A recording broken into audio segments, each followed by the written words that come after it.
y me honra muchísimo poder compartir la palabra y esta serie que estamos desarrollando como iglesia. Venimos ya en nuestra tercera oportunidad compartiendo el mensaje del libro de Gálatas, ¿verdad que sí? Entonces quiero para comenzar, recordar un poquito lo que hemos desarrollado en las últimas dos sesiones, explicar un poquito el contexto antes de entrar de lleno en el tema. Ahí lo tenemos. Libres por su gracia, así lo he titulado. Hemos estado desarrollando esta serie titulada Libres. Libres para amar, libres para dejar el pasado. Y hoy en esta oportunidad vamos a estar hablando de la libertad que solo se recibe en la gracia que proviene de nuestro Señor Jesucristo. Pero antes de ello, quiero que entremos en contexto en la historia, en el mensaje, en las ideas. Y quiero hacerla lo más cercana posible. Hace ya algunos años, yo tenía más o menos 18 años, hace algún tiempito. Tiempo, ¿qué te ríes? Tiempo, por favor. No te voy a pasar para acá. No, tenía yo 18 años, hace poquito. Y estaba en esa onda de mi país, de que aquel que cumplía 18 años, sacaba licencia y se montaba la idea de comprar un carro, de tener un carro, y bueno, como acá, ¿no? Los jóvenes con el tema del vehículo y eso. Y recuerdo que era más o menos el año 2002, 2003, por ahí. Y mi papá, don Fernando, tuvo la oportunidad de comprarse una camioneta nueva de paquete, de la agencia. Una Blazer del año. Era espectacular esa camioneta. Todo el mundo tenía que ver con esa camioneta porque en la ciudad eran pocas. Y veces, después de tenerla, mi papá y mi mamá toman la decisión de hacer un viaje a otro estado, más o menos 10 horas de distancia. Pero mi papá, en su amor por cuidar su camioneta, en su afán de cuidar su camioneta, decide no viajar en ella, sino que viaja en el autobús. 10 horas de autobús. Imagínense el amor que le tenía a esa camioneta. Y yo, el chiquillo de 18 años, me quedo en casa. Viaja mi papá, mi mamá, mis hermanos, y yo me quedo en la casa. Yo no viajo, yo me quedo. Y les digo, bueno, yo me voy a quedar, yo estoy pendiente de todo ese fin de semana, pendiente de la empresa en ese entonces.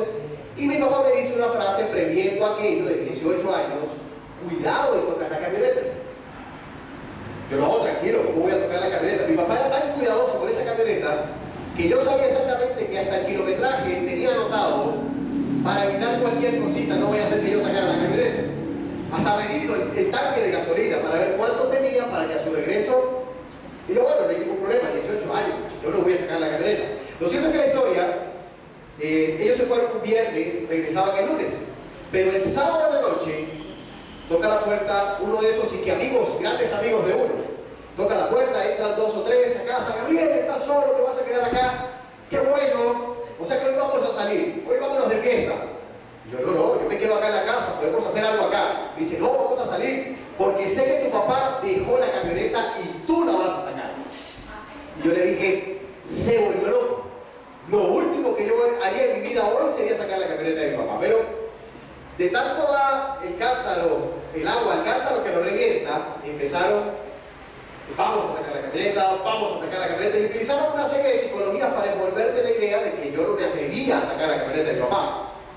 Y como a los hombres nos gustan los retos, yo terminé cayendo en el peor reto de toda mi vida. Saqué la camioneta, salimos, dimos unas vueltas, fuimos a un lugar, fuimos a otro. Eran las 10 de la noche, no pasaba nada, todo bajo control. Pero a eso de las 4 o 5 de la mañana, después de estar todo el día por fuera, yo les digo a los amigos: ¿saben qué? Ya es demasiado tarde, vamos a colocarle gasolina a la camioneta y vamos a regresar. Claro, ¿cómo no? Vamos a regresar. Colocamos gasolina a la camioneta y yo olvidé dejar el tanque de gasolina en el mismo nivel, porque yo sabía exactamente que mi papá se iba a dar cuenta. Y quedaba demasiada gasolina por gastar. Este gran amigo me dice: Gabriel, hagamos una cosa. Yo creo que ese fue el peor error de mi vida, acceder a esa petición. Él me dice: Gabriel, préstame la camioneta. Yo la manejo, tú vas de copiloto, gastamos eso que falta para llegar a los 3/4 de tanque de gasolina y no ha pasado nada. Y yo accedí, le presté la camioneta, entramos a un estacionamiento, dimos unas vueltas. Él quería gritarle a una exnovia que la amaba, y uno se presta para esas estupideces, pero bueno, así son los amigos. Y en efecto se la presté, entramos a al lugar, el lugar lleno de carros, a las 4 de la mañana todo el mundo dormía. Y cuando él grita, él acelera y tiene que dar la vuelta en un espacio para salir del estacionamiento y golpea la camioneta contra otro carro, y a su vez ese carro golpea a otro carro. Entonces fue un choque triple. Él para, el vigilante del estacionamiento salta a nuestro encuentro, literalmente nos encañona con una escopeta y nos dice: bájense. Yo levanto las manos y le dije: me morí. Le dije: aquí fue. Si no me mata el vigilante, me mata mi papá. Pero uno de los dos va a hacer eso. Ahí pasó el segundo error de mi vida. De ese momento, este amigo, y que amigo, en vez de pararse, decide acelerar. Acelera la camioneta, se va contra el vigilante salta a un lado, acciona la escopeta, detrás de la camioneta revienta los vidrios, el retrovisor, salimos del estacionamiento y yo dije: yo mismo me voy a morir solo. Lo cierto es que kilómetros después, y que amigo, yo en el impacto de la impresión, ¿qué pasó? ¿Qué hice? Mi vida se acaba de ir, se acabaron a mis 18 años, murió joven, mañana sale en el periódico, murió joven de manera desconocida. Este amigo para el vehículo, me dice: Gabriel, yo no puedo asumir esta situación, es más, ¿sabes algo? Lanza las llaves, cierra la puerta y me dice: yo no estuve aquí. Yo llego a mi casa con el trauma, con la conmoción, y cometo el segundo error, el tercer error de mi vida. Te hago la pregunta: ¿qué le voy a decir a mi papá? Hasta este momento una historia macabra, difícil y bien compleja, pero el mensaje de hoy se titula Libres por su gracia. Hoy quiero hablarles de la gracia. Hoy quiero ilustrar para ustedes una historia bíblica con hechos reales que a todos en cualquier momento nos ha ocurrido. Porque, volviendo al tema, yo llegué a mi casa, agarré la camioneta, la medio limpié, como pretendiendo que nada había pasado, y pensé mentirle a mi papá y decirle que se había presentado un incidente en el estacionamiento de nuestro hogar, de nuestra casa, del edificio, y que yo no había sido culpable. Y de tanto meditar en esa mentira, asumí que la creí y se la conté a mi papá. Pero como todo papá que sabe cuando un hijo le miente, al contarle la historia, mi papá me dijo: ¿sabes qué? Suena muy bien, pero no te creo. Pasé 2 o 3 días sin dormir, pensando en que le había mentido a mi papá, que tarde o temprano se iba a dar cuenta, y las mentiras tienen patas cortas. Pero lo cierto es que días después yo estaba trabajando en la empresa y mi papá pasa por la camioneta, y como todo papá que sabe la historia, simplemente bajó el retrovisor y me miró y me dijo: súbete. Yo sabía que mi papá ya sabía todo. Me monto en la camioneta y me dice: Gabriel, este es el momento para que me cuentes la historia. ¿Qué pasó realmente? Porque me acaba de interceptar un señor en un semáforo y me acaba de decir que si no me paro, va a arremeter contra el carro y mi vida está corriendo peligro, así que cuéntame lo que pasó realmente. Y yo le dije: bueno, ahora sí, soy una cucaracha buena. Aquí vino todo el escenario, le dije, le conté toda la historia, y pude por un instante reconocer a través de esa situación lo que es la gracia. Al contarle toda la historia, con lágrimas en los ojos, yo dije: este fue el momento, aquí me dieron con todo, yo vi mis dientes en el retrovisor, en el vidrio, y yo dije: nada, se heredaron, me botaron, algo pasó. Mi papá pronunció las palabras que hasta el día de hoy nunca se han borrado de mi mente. Me dijo: Gabriel, yo quiero que tú sepas que cometiste un error y tienes que asumir las consecuencias. Pero por encima de eso, yo nunca, y que nunca se te olvide, voy a dejar de ser tu papá. Los amigos pueden pasar, pero yo nunca voy a dejar de ser tu padre. Y esa historia me cambió la vida y me hizo entender que la gracia la puede ofrecer un padre de carne y hueso a ese nivel. Y les hago una pregunta: queremos a un Dios que es tan grande que la puede ofrecer muchísimo más. Entonces voy a hablarles de esta historia y quiero que me acompañen en la palabra de Dios en el libro de Gálatas, porque vamos a estar estudiando, y estamos estudiando en este tiempo sobre el libro de Gálatas, que es la carta magna de la liberación de los cristianos. Yo la titulo de esa manera: es el libro que nos invita a vivir en libertad, porque hoy usted tiene que salir de acá confrontado en su libertad. ¿Realmente soy libre? ¿Soy libre para vivir por la gracia de Jesús? ¿Tengo libertad a través de esa gracia? Vamos a estar hablando sobre estos contextos a la luz de la palabra. Y quiero que vayamos al libro de Gálatas, capítulo 2, porque estamos leyendo el capítulo 2, versículo entre el 10, versículo 1 al versículo 10. Vamos a estar leyendo sobre esta idea. Quiero que me acompañen ahí. historia la retrata Pablo. Pablo le escribe a la comunidad de Galacia.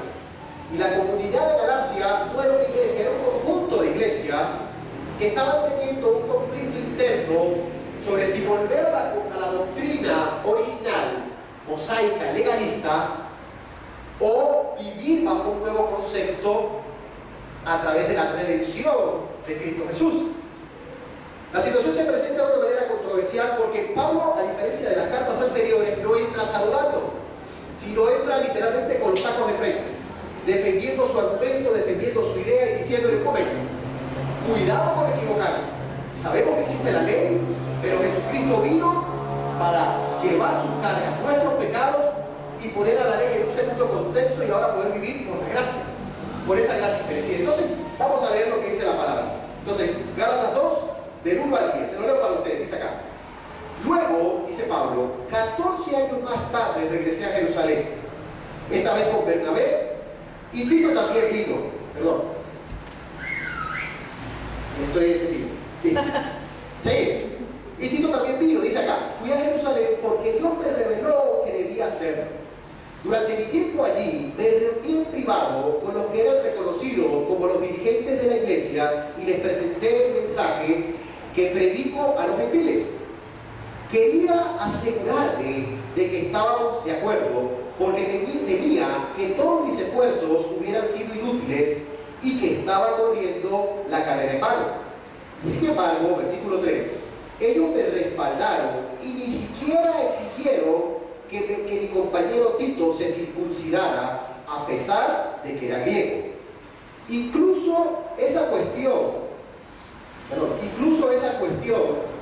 surgió solo a causa de unos supuestos creyentes, en realidad creyentes falsos, que se habían infiltrado entre nosotros.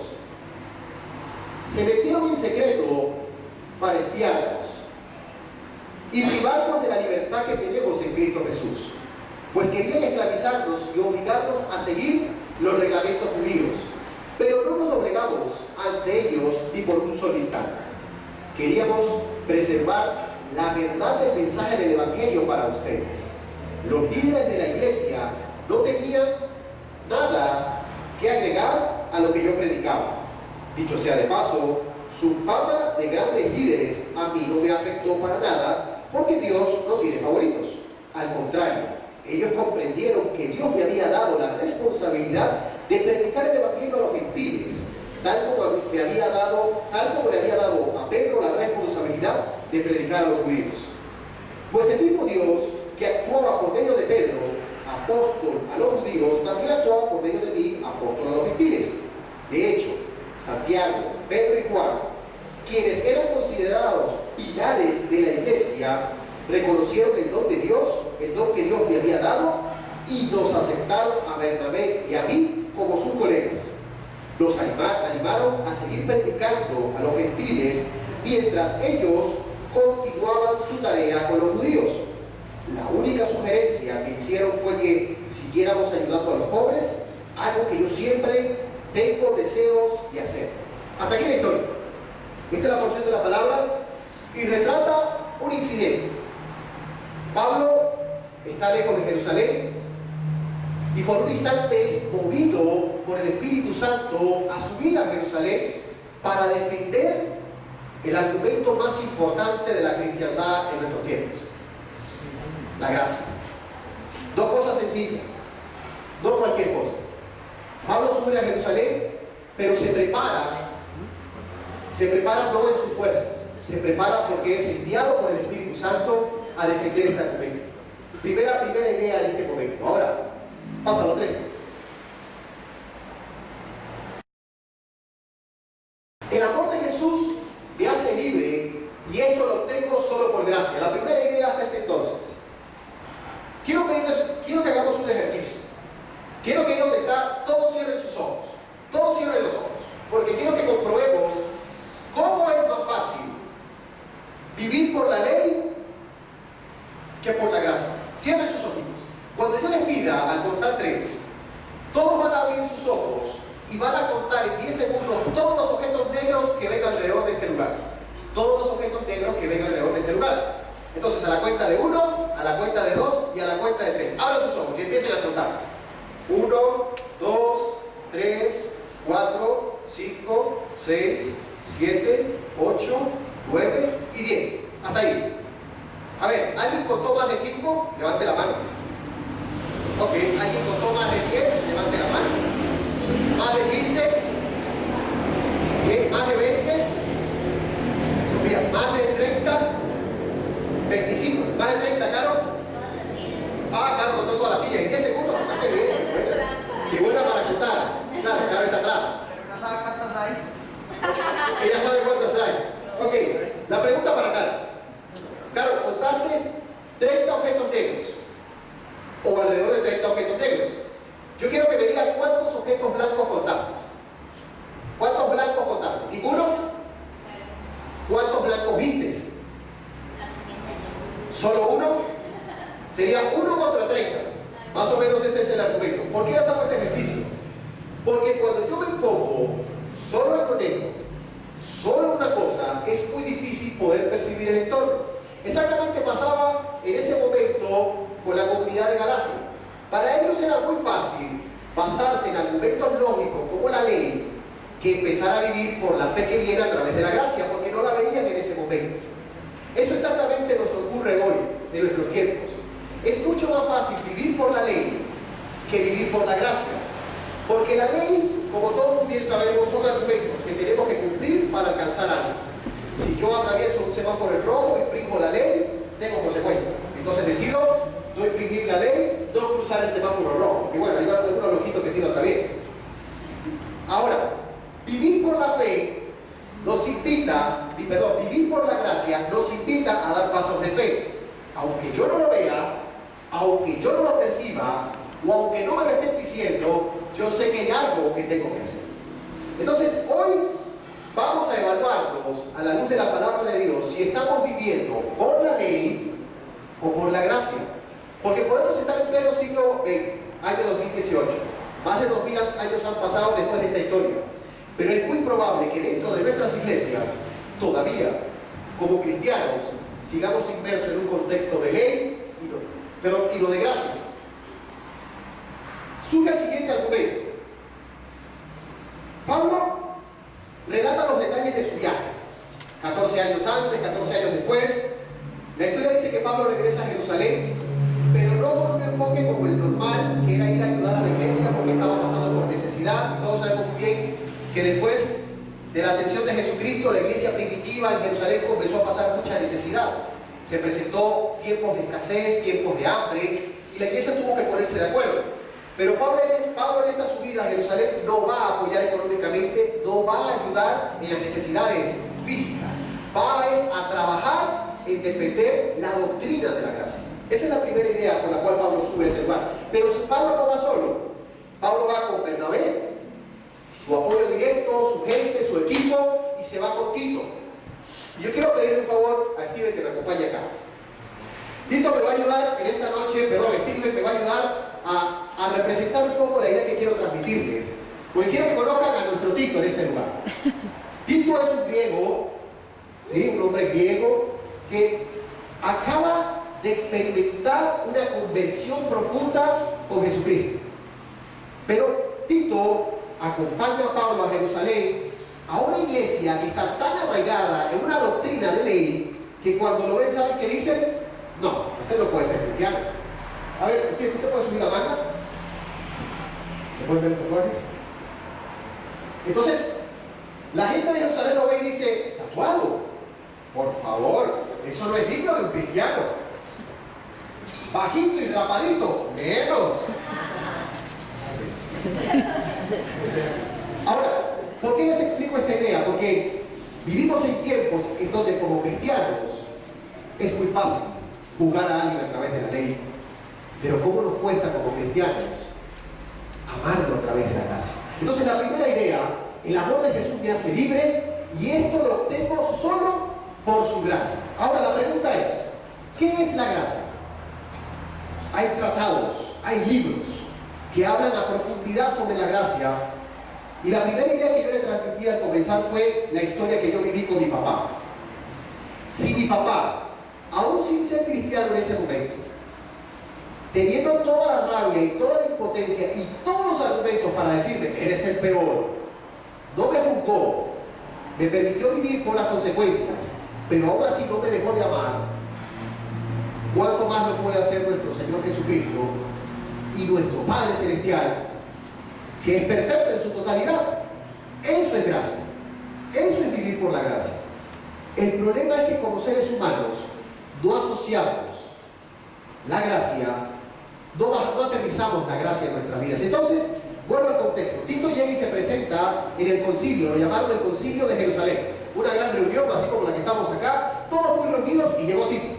Tito con sus tatuajes, Tito llegó con su toque griego, con su toque etico en este caso, y se presentó en el lugar. Y en el lugar había un grupo de personas que los llamaban los maestros judaizantes. Eran esos que se conocían la Biblia de tapa a tapa, pero no la aplicaban en lo absoluto. Se sabían todas las leyes, todas las cosas que tenían que hacer, y cuando lo vieron dijeron para sus adentros: este no puede ser cristiano. Y si pretende ser cristiano, se tiene que circuncidar. Tiene que pasar por el proceso de la circuncisión, porque si no lo hace, este hombre va a estar fuera y no va a poder ser catalogado por nosotros como cristianos. Entonces Pablo entra y lo ve y dice: no, este hombre tiene mucho más derecho que cualquiera de ustedes para llamarse hijo de Dios y ser cristiano, porque no ha sido restaurado por la ley, sino que a partir de ahora vive por la gracia. Porque como dice la palabra, Jesucristo vino a nosotros a morir por nosotros, y Él cargó todos los pecados, los cargó los de Él, los míos y los tuyos, para que a partir de ese momento dejemos de vivir por la ley y por la condenación de no cumplir la ley, y a partir de ese momento poder vivir por la gracia. Gracias. Siéntate un momento. Ahora, ¿por qué les explico esta idea? Porque quiero que vayamos ahora al contexto de lo que tenemos que hacer como iglesia. Es muy fácil pasar a alguien por el filtro de la ley. Todos los días lo hacemos. Si hay algo en lo cual somos buenos los seres humanos, es en juzgar a las personas, es emitir juicio sobre alguien aún sin conocerlo. Es decir, yo lo veo extraño, yo creo que ese no es cristiano. Y cuando llegamos a los caminos del Señor y vivimos ese proceso de crecimiento, tenemos que ir trabajando en esa renovación constantemente. Ahora, pasa un momento. Fíjense lo que dice esta idea. ¿Cómo puedo ser libre por su gracia? La primera idea que tenemos que entender es que no por nuestras obras, porque nunca lo vamos a lograr. Nunca vamos a lograr ser libres por nuestras propias obras. Yo puedo ayudar a la gente con necesidad. Qué bueno, eso está muy bien. Yo puedo predicar el Evangelio, extraordinario. Yo puedo saber de la Biblia completamente.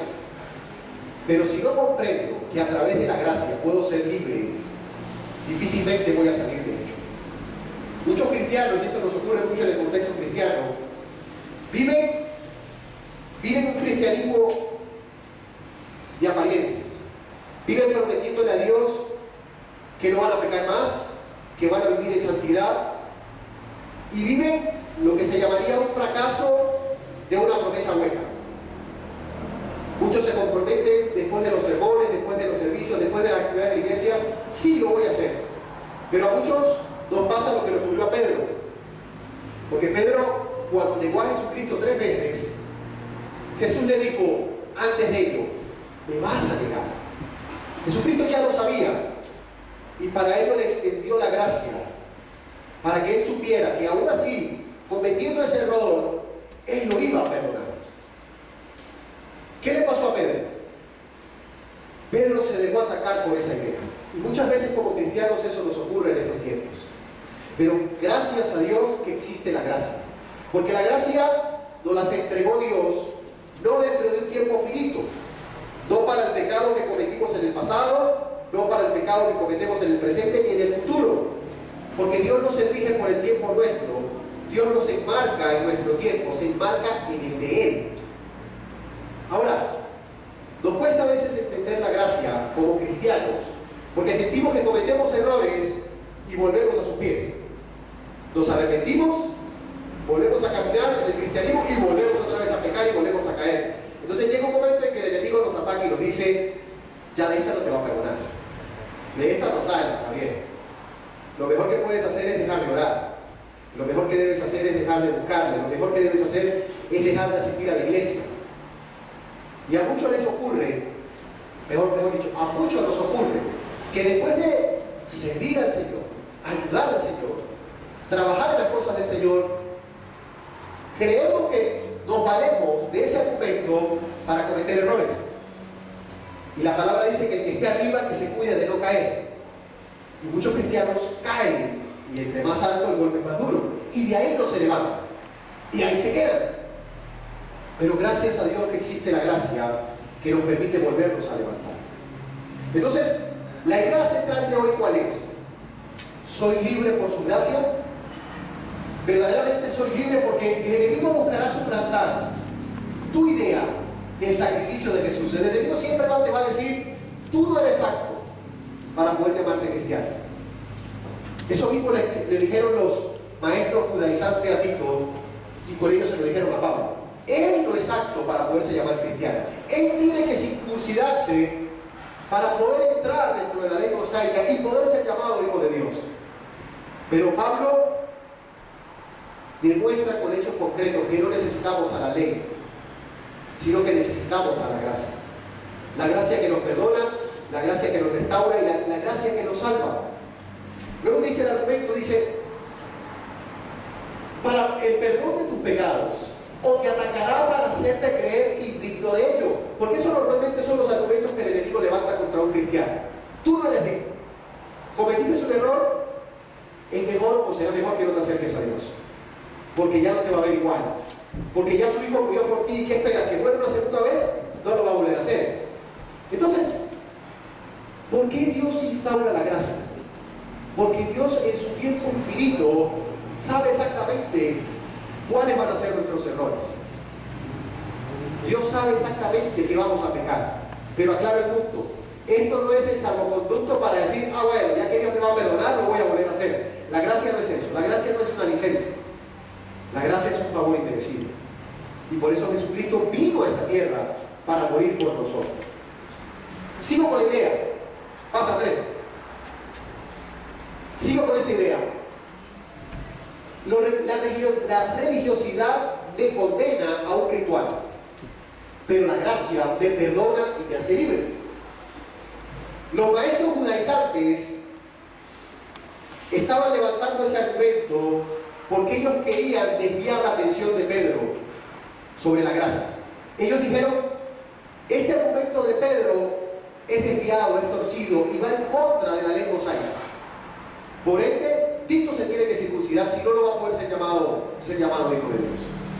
Pero Pablo le dice en ese concilio a todas esas personas que estaban ahí, lo siento, Tito demuestra por sus frutos que es un cristiano. Él demuestra que está comprometido, que está sirviendo, que ama al Señor, y aquí está siendo presente para demostrar que la ley no lo salvó, sino que la gracia lo está salvando. Entonces, cuando Pedro, cuando Juan y cuando Santiago observan esto en el concilio, se dan cuenta de manera irrefutable que no hace falta vivir por la ley. Y lo que continúa el argumento diciendo es que estrechan lazos con Pablo y lo siguen apoyando en el ministerio, pero con una doble idea ahora. Pedro y su equipo se va a encargar de predicarle a los judíos, y Pablo se va a encargar ahora de predicarle a los gentiles. Y gracias a esa idea, nosotros hoy podemos estar acá. Hoy por hoy podemos decir, iglesia, que gracias a la gracia somos salvos. Que gracias a ese favor inmerecido podemos estar aquí reunidos. Lo que menos debemos dejar de hacer es levantarnos cada vez que cometamos un error, pedir perdón y continuar adelante. El detalle es que mucha gente que debería estar hoy acá no lo hace por la simple idea de que no se siente capaz o digno de merecer ese perdón. Sí. ¿Cómo puedo ayudar a otros a ser libres por su gracia? Porque es una pregunta que muchos como cristianos nos hacemos. Pero ¿cómo puedo acercar a otros a esa gracia que ya hemos recibido? Tengo que ser guiado por Dios para hablar a otros sobre la gracia que salva. Como lo explicaba en un principio, Pablo fue guiado por el Espíritu Santo a subir a Jerusalén para refutar la idea de la ley y respaldar la idea de la gracia. Eso mismo debemos hacer nosotros. Muchas veces nos da temor hablarle a otros del Señor. Muchas veces decimos, yo no soy capaz, yo no estoy preparado, yo no tengo el argumento, yo no sé qué voy a decir. Lo cierto es que cuando yo soy guiado por el Espíritu Santo, por Dios, Dios se va a encargar de llenar mi boca y me va a permitir hablarle a otros del amor a Dios. Yo siempre disfruto, cuando llego a casa y comparto con la suegra, ver cómo ella aprovecha la oportunidad cuando va en el bus de saludar a alguien, de comentarle algo a alguien y de manera intencional compartirle a alguien del amor de Dios. Estos días me decía que le comprara varios trataditos porque sentía que a veces le costaba un poquito llegar a la gente. Y siempre van a haber situaciones que se presenten para poder llevar el mensaje. Pero tenemos que hacer nuestro trabajo para hablarles a otros del amor de Dios. Tenemos que hacer real esta idea que Pablo defendió con su vida en todo momento. Sigo con la idea, ¿cómo puedo ayudar a otros a ser libres? Pero recordemos algo, la libertad que nos da la gracia no es una licencia para pecar, porque hay quienes agarran esto del pecado como un deporte. Como un deporte. Y dicen, bueno, el Señor me perdona, el Señor me salva, el Señor me restaura, el Señor me hace libre, y todo esto está muy bien. Pero por ahí un viejo refrán que dice que el que juega con la candela se quema. Debemos ser muy conscientes que la gracia nos perdona, pero no para seguir pecando, sino para dejar de pecar, para vivir en santidad, para que nuestra vida sea restaurada. Y ahí es donde mucha gente llega y encuentra un conflicto porque no haya cómo hacerlo. Y la realidad es que en nuestras propias fuerzas no lo vamos a lograr hacer. Pero si somos revestidos por el favor de Dios, por una búsqueda de Dios, por la lectura de la palabra, por la oración, el Señor nos va a ayudar a salir del pecado y a levantar nuestras vidas y a realmente poder vivir por la gracia. Ahora, todo esto suena muy bonito, todo esto suena muy bíblico. Ahora la pregunta, iglesia, es ¿qué vamos a hacer? Porque hemos estado en este tiempo hablando de la libertad. Yo te quiero hacer una pregunta, iglesia. ¿Eres libre? ¿Verdaderamente te sientes libre para hablarles a otros del amor de Dios? ¿Verdaderamente nos sentimos libres para ir a buscar a otros y compartirles las buenas nuevas de salvación? Porque yo tengo un sueño, iglesia. Yo tengo un sueño en esta iglesia. Yo sueño con que en esta iglesia dentro de poco se van a abrir 2 sermones. Y dentro de poco se van a abrir 3. Y después tendremos que ir a los domingos. Hacia 3, no descanse nunca. No. Lo vamos a cambiar. Para eso nos estamos preparando todo lo que podamos. Yo tengo ese sueño, iglesia. Yo tengo un sueño en donde cada uno de los que estamos acá dejemos de pensar en el qué dirán y pensemos como hizo Pablo, que no le importó lo que pensaban esos maestros judaizantes, sino le importó lo que pensaba Jesús, porque Él fue el que lo llamó primero. Él demostró que ese evangelio no era de Él, sino que era el evangelio de Cristo. Ahora, el evangelio por el cual tú hablas, ¿es tu evangelio? ¿El del silencio? ¿El de la pena? ¿O es el evangelio que Cristo quiere que hablemos? En mi país tienen una frase, iglesia, dicen así: las oportunidades las pintan calmas, se resbalan fácilmente. Steven, cualquier parecido a la realidad es mera coincidencia. Cualquier oportunidad que nosotros tengamos para predicar sobre el amor de Dios tenemos que hacer. Muchas personas se pierden hoy en nuestra ciudad, en este país, porque nosotros como cristianos simplemente asistimos un sábado o un domingo a una iglesia y no le compartimos allá afuera a la gente sobre la necesidad de vivir por la gracia y no por la ley. ¿Y saben qué ocurre con esas personas que dicen, bueno, yo pequé y aplicamos una muy católica? Bueno, cuando venga lo de la negrita yo camino 14 kilómetros más. Me voy hasta Guanacaste y me voy 4 días más caminando porque yo sé que eso me va a salvar. ¿Y saben qué es lo más duro, iglesia? Que eso a veces como cristianos lo estamos haciendo. Yo voy a ayudar 24 horas. Yo voy a leerme toda la Biblia. Muchas veces volvemos a caer en la vieja doctrina de la ley. dejando a un lado la importancia de vivir en libertad por la gracia. No porque leer la Biblia esté mal, en ningún momento, no porque ayunar esté mal, sino porque utilizamos esos argumentos para creer que a través de eso vamos a ser salvos. Nada más alejado de la realidad. Entonces, iglesia, ¿a quién le estamos compartiendo del amor de Dios? ¿A quién le estamos presentando el mensaje de salvación? ¿A quién le estamos diciendo, ¿sabes qué? Yo hice esto, yo hice esto, yo hice esto, yo pasé por esto, yo cometí esta X o Y errores, pero conocí a un Cristo que me salvó. Me hablaron del amor de Dios y ese amor me alcanzó. Y hoy puedo decir que soy libre, que experimento la gracia y ese favor que me hace sentir libertad para hablarte de ese amor. Porque antes de eso no lo podíamos hacer. Antes de eso nos daba pena. Y por ahí dicen que la pena es más nada. Pero esa P y esa E pesa tanto a veces en nuestras vidas que dejamos a otros sin ese regalo.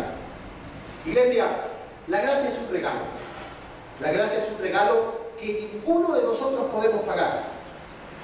La gracia es un favor que Dios nos dio para entregarnos con ello la vida eterna. No seamos egoístas.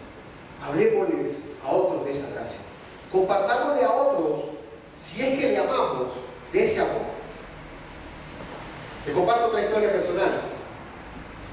En mi ciudad, en Mérida, siempre que iba a la montaña a escalar, a practicar montañismo,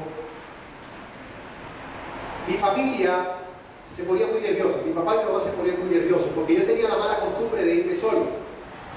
Y me iba a escalar 4.000 metros de altura solo. Y un día colocaron una película, salió una película en Hollywood, en donde un chico en Estados Unidos se iba a caminar por el desierto, creo que el desierto Mojave, y se metía en una de esas algas y se quedaba ahí porque una roca le prensaba la mano y pasaba la odisea de no sé cuántas horas, 120 y tantas horas de calamidad, al punto de tener que picarse la mano para poder salvar su vida. Lo triste fue que mi familia vio esa película y entró en pánico. Y me dijeron, hasta el día de hoy vuelves a salir solo a la montaña. Y yo le dije, bueno, tienen razón, a veces es locura hacer esa cosa, ¿no? Y para ese entonces comencé a invitar a un gran amigo que también practicaba montañismo, Saúl, un gran amigo, un hermano de vida. Pero cuando yo iba a la montaña solo, me gustaba hacerlo porque tenía un encuentro con Dios, me gustaba hablar con Él, hablar con Dios, adorarle, hacer mis loqueras con Dios, solo entre Él y yo. Pero al invitar a otra persona, yo sabía que eso se iba a acabar y que iba a ser muy difícil. Pero Dios un día me confrontó, me dijo literalmente, háblale. Si es que lo consideras tu amigo, tu verdadero amigo, ¿por qué no le hablas de Dios? ¿Por qué no le hablas de mí? Y yo me vi muy confrontado sobre esa idea porque me daba pena. Yo decía, si le hablo de Cristo, no me va a acompañar nuevamente a la montaña y no voy a poder ir más. Se va a correr. Y la pena durante mucho tiempo me golpeaba sobre esa idea. Hasta que un día me arriesgué y decidí comenzar a hablarle de mi relación con Jesús. Un día nos fuimos 4 o 5 días a escalar un pico como de 5.000 metros, y en ese ascenso, en esa escalada, en ese tiempo y en esas noches en carpa ahí, empecé a compartirle del amor de Dios. Con temor y con temblor lo comencé a hacer. Dije, bueno, ¿qué puede pasar? A las 2 o 3 de la mañana, con una nevada de menos 10 grados centígrados, no creo que se vaya a salir de la cama, no creo que vaya a aguantar el frío afuera, de seguro se le va a tener que quedar aquí adentro. Entonces aproveché ese momento para comenzar a hablarle del amor de Dios. Me recuerdo que en el momento él me escuchaba atentamente y me decía, Javier, pero ¿qué puedo hacerle con eso? Yo conozco a Dios. Pero yo le decía, sí, pero es que mucha gente conoce a Dios, pero mucha gente no le cree a Dios. Y a partir de ese momento le empecé a enseñar del amor de Dios. Empecé a leer la palabra, saqué mi Biblia del bolso porque me llevé la Biblia y pude predicarle de esa gracia perdonadora. Pasó el tiempo, empezó él a asistir a la iglesia, luego lo hizo con su esposa, luego lo hizo con sus hijos. Y un día Dios me regaló el privilegio de poderlo ver adorando con manos altas a Dios junto a su familia, a la misma iglesia que asistíamos, juntos. Y me pude reconocer que muchas veces nos llenamos de prejuicios para hablarle a otros del amor de Dios. Y pude experimentar que mi aprecio por ese amigo, mi amor por ese gran amigo, era más que la pena de no dejarle de hablar. Y saber que el día de mañana, aunque tengo ya 2 años que no lo veo, poder saber que el día que los dos partamos de esta tierra, los dos nos vamos a encontrar en el cielo, y que juntos nos hicimos una promesa, que si allá iban a haber montañas, juntos las íbamos a escalar, y juntos íbamos a adorar a Dios. Ahora, esta historia es mi historia. Y yo te quiero hacer una pregunta. ¿Cuál es tu historia de gracia perdonadora?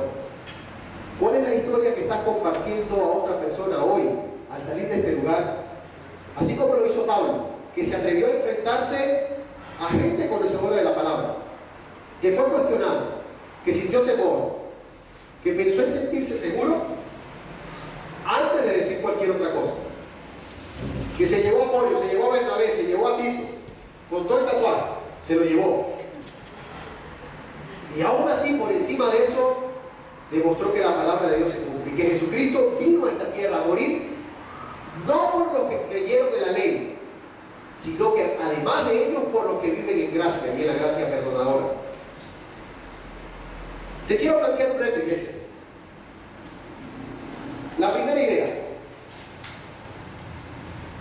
y quiero que dediquemos 2 minutitos para esto, ahí donde estás sentado. Quiero que le preguntes a la persona que tienes al lado la siguiente iniciativa, la siguiente idea. ¿Cómo puedo ser guiado por Dios para hablarle a otros sobre la libertad de la gracia? Yo quiero pedirte en estos 2 minutos que compartas con la persona que tienes al lado sobre esta pregunta. ¿Cómo puedo hablarle a otros de Dios sobre esta libertad que se experimenta en la gracia? Voy a darles 2 minutitos para que ahí donde están puedan compartir con las personas que tienen al lado. ¿Cómo puedo ser guiado por Dios para hablarle a otros sobre la libertad de la gracia?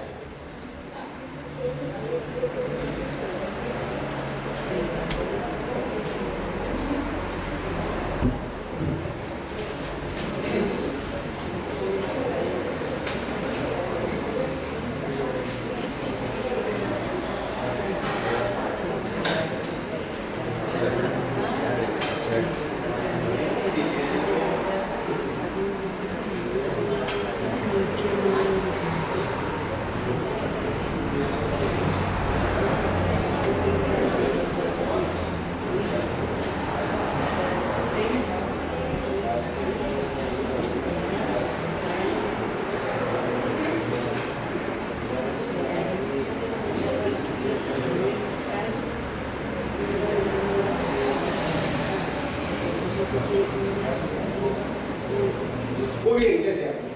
Te quiero hacer otra pregunta. Y con ello otro reto. Porque esto que acabas de compartir con las personas que tienes al lado, yo te quiero invitar a que lo lleves a la práctica allá afuera. Aquí ya todos conocemos del Señor. Pero afuera hay gente que le necesita. La segunda idea.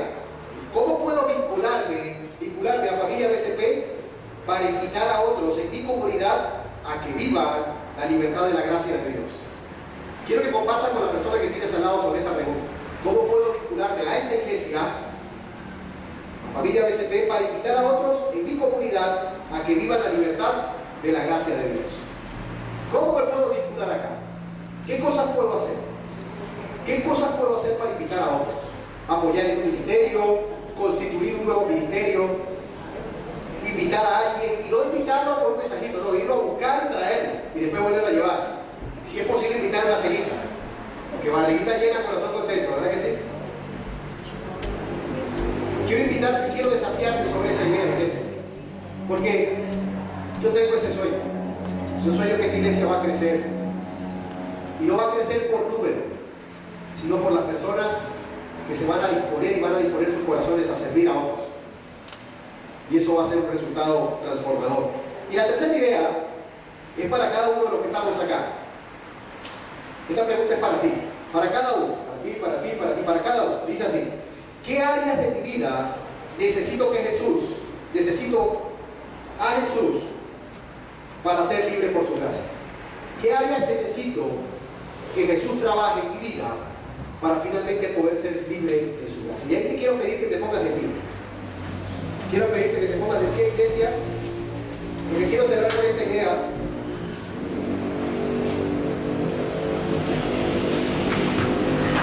Porque esta es una de las preguntas que más tocan nuestros corazones, ahí en el secreto. Ahí cuando le preguntamos a Dios, Señor, trata conmigo, Señor, perdóname, Señor, toca mi corazón, Señor, transforma mi vida, Señor, yo realmente quiero experimentar la libertad que solamente proviene de ti. Es un proceso. Hay áreas en donde Dios sigue trabajando en cada uno de nosotros. Por eso me gusta que hay unos stickers que dicen cristiano en construcción. Seguimos siendo cristianos en construcción. Aquel que diga que es perfecto, dentro de poco lo vienen a llamar porque se lo van a llevar al cielo. Y esa realidad no es, esa idea no es cierta. Entonces, ¿qué áreas de mi vida necesito que Jesús trabaje para verdaderamente vivir la libertad que solo alcanzo a través de su gracia?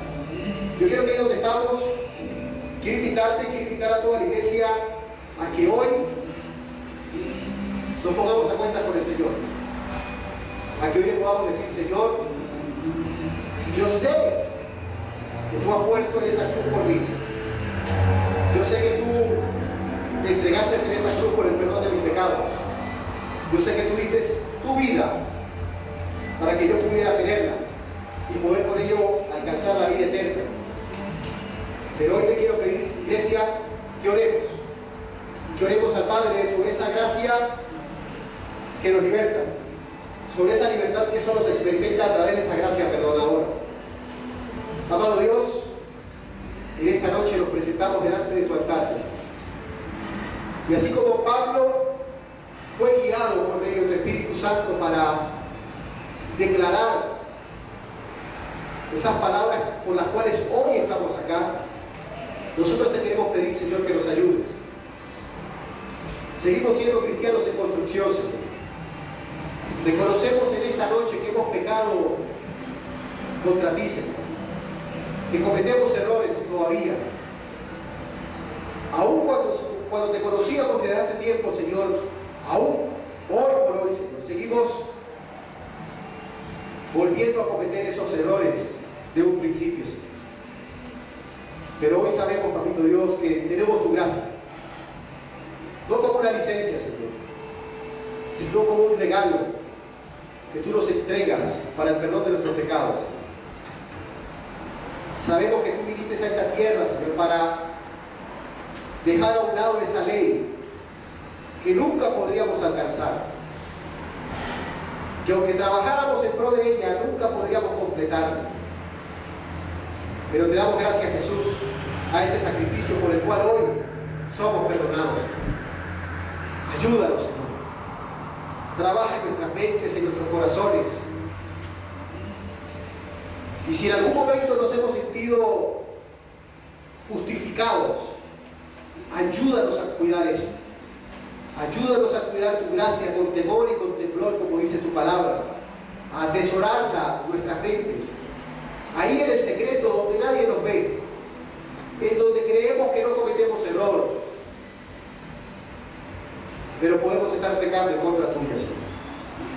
Danos dominio propio y esos frutos que viste en Tito, por lo cual él fue justificado primeramente por tu gracia. Esa gracia que le salvó y le perdonó. Ayúdanos, Señor, a tener esos frutos. Como tu palabra dice que por los frutos los conoceréis. Que por los frutos seamos conocidos, no aquí en la iglesia, Señor, sino allá afuera, donde hay tanta necesidad. Ayúdanos a extender esa gracia perdonadora y que restaura a nuestros amigos. A poder decir que si verdaderamente les amamos y les apreciamos, dejar a un lado la pena y poder hablarles de tu infinito amor. Poderles invitar a esta iglesia, poderles abrazar, poderles amar en el amor de Cristo y poderles compartir las buenas nuevas de salvación por la cual nosotros en un principio hemos sido salvos. Yo te pido, Señor, que nos ayudes a eliminar la pena, los prejuicios, el qué dirán, y nos permitas hablar de ese infinito amor y compartir con otros, Señor, aunque no te conocen, aunque digan que te han escuchado y que saben de tu palabra, pero que no te han experimentado, no te han sentido y no han vivido la libertad Ayúdanos a hablarle de ello. Ayúdanos a compartir las nuevas buenas de salvación. Que podamos invitar a otros a esta iglesia para seguir creciendo, no en multitud, sino en corazones quebrantados y rendidos a tus pies. Ayúdanos, Señor. Te lo pedimos, Padre, en esta noche. Iglesia, para mí ha sido un honor compartir con ustedes y quiero invitarles a que recuerden estos 3 retos. ¿Qué puedo hacer para hablarles a otros de la gracia que liberta? ¿Cómo puedo vincularme como iglesia para extender esa gracia que liberta? ¿Y cómo puedo acercarme más a un Cristo que me perdona para experimentar esa gracia que liberta? Iglesia, les amo en el amor de Cristo y les deseo bendiciones totales en el nombre del Padre, del Hijo y del Espíritu Santo. En el nombre de Cristo Jesús.